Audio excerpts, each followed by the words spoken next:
এ সময় মশলা পোস্তায় গঙ্গাধর কুঞ্জুর ছোটখাটো একখানা মশলার দোকান ছিল। যে সময় কথা বলছি গঙ্গাধরের বয়স তখন 50-এর উপর, কিন্তু শরীরটা তার ভালো যাচ্ছিল না। নানা রকম অসুখেই ভুগত প্রায়। তারপর ব্যবসায় কিছু লোকসান পেয়ে লোকটা একেবারে মশে পড়েছিল। দোকান ঘরের ভাড়া 2 মাসের বাকি, মহাজনদের দেনা প্রায় ঘাড়ে। দুপুরবেলা দোকানে বসে থেলো হুকো হাতে নিয়ে নিজের অদৃষ্টের কথা ভাবছিল। আজ আবার সন্ধ্যের সময় কুমস্তা ভাড়া নিতে আসবে বলে শাঁসিয়ে গিয়েছে। কি বলা যায় তাকে? এক পুরনো পরিচিত মহাজনের কথা মনে পড়ে গেল। তার নাম খোদাদাত খা। ভেবে চিনতে সে মেটে বুরুজে রওনা হলো। সুদ বেশি হলে আর উপায় কি? টাকা না আনলেই নয় আজ সন্ধ্যের মধ্যে।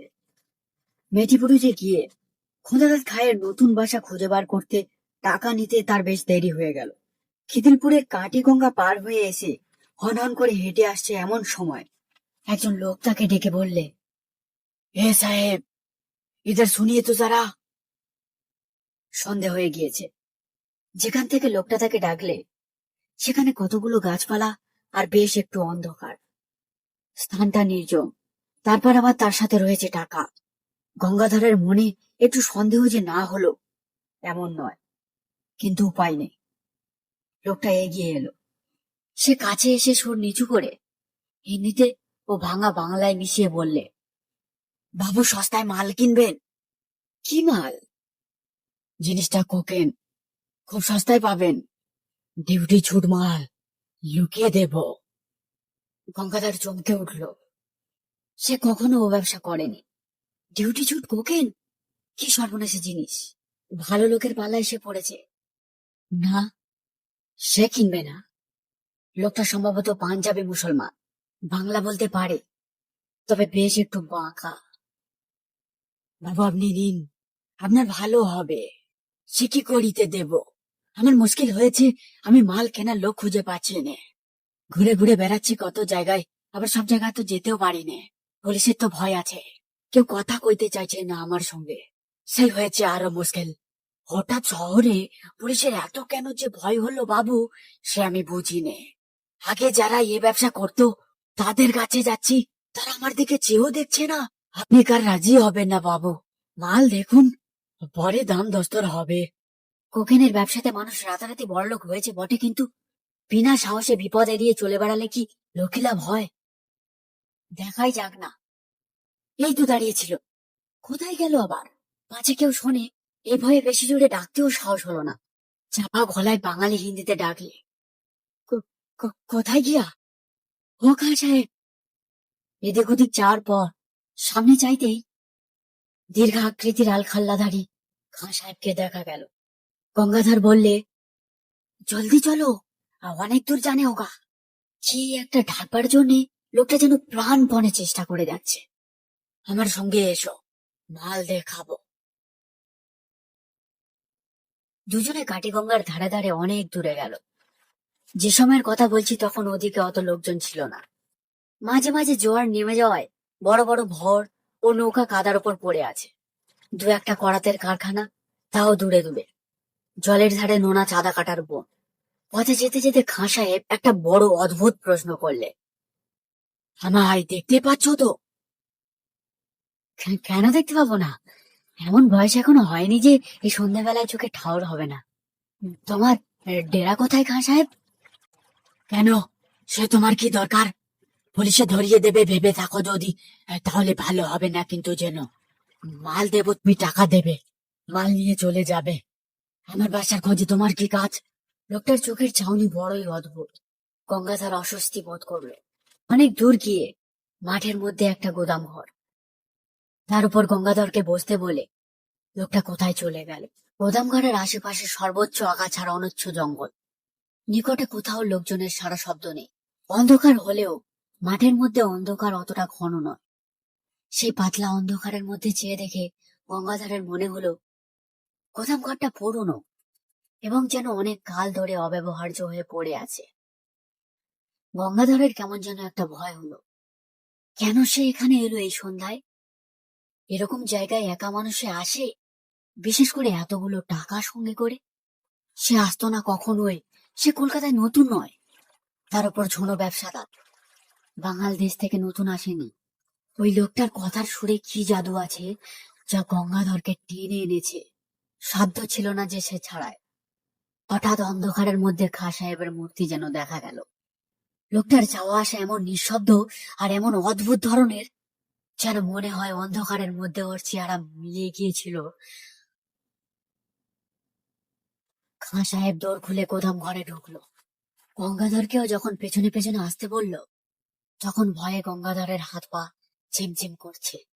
কলের পুতুলের মতো গঙ্গাধর গোদামের ভেতরে ঢুকলো। আশ্চর্য, অন্ধকারে গোদাম ঘরের কিছুই ভালোভাবে দেখা গেল না। একটা কিরকম ভ্যাপসা গন্ধ গোদাম ঘরে। মেঝেটা স্যাঁতস্যাঁতে। গতকাল যেন এই গোদাম ঘরে কোনো মানুষ ঢোকেনি। এইদিকে আবার খাঁ সাহেব কোথায় গেল? লোকটা থেকে থেকে যায় কোথায়? অল্পক্ষণ, মিনিট দুয়েক হবে, কেউ কোথাও নেই, শুধু গঙ্গাধর একলা। আবার সেই ভয়টা হলো। মিনিট দুই পরে খাঁ সাহেব এই তো আধো অন্ধকারের মধ্যে সামনেই দাঁড়িয়ে। হঠাৎ একটা অদ্ভুত কথা বলল খাঁ সাহেব। বলল, তুমি কালা নাকি? এতক্ষণ কথা বলছি শুনতে পাচ্ছ না? কথার উত্তর দিচ্ছ না কেন? কোকেন যে জায়গায় আছে বললাম তা দেখতে পেয়েছো? শাবলের চাল দিয়ে তুলতে বললাম পেঁপে দুটো, হাঁ করে সঙ্গের মতো দাঁড়িয়ে কেন? বারে, এত কথা কখন বলেছে লোকটা? পাগল নাকি? গঙ্গাধর কেমন যেন একটা ভ্যাবাচাকা হয়ে গিয়েছে। মনের মতো দৃষ্টিতে চেয়ে বলল, কখন তুমি দেখালে কোকেনের জায়গা?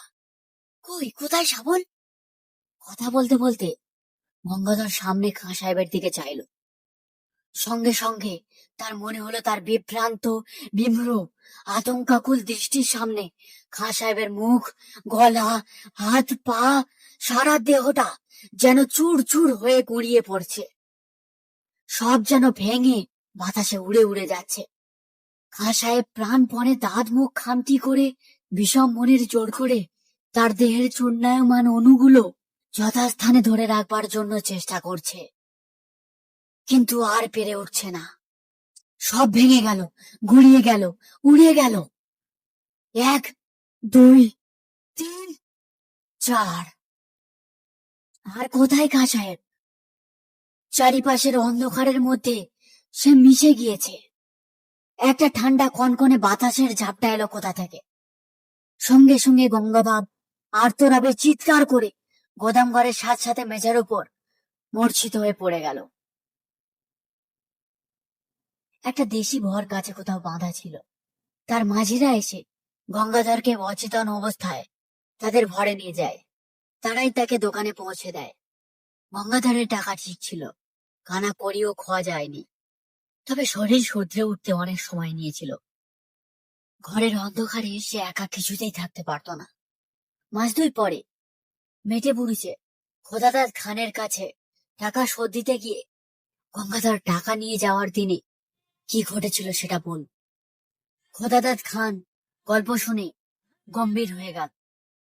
খানিকক্ষণ চুপ করে থেকে বলল, সাজি, ও হলো আমির খান। চোরাই কোকেনের খুব বড় ব্যবসাদার ছিল।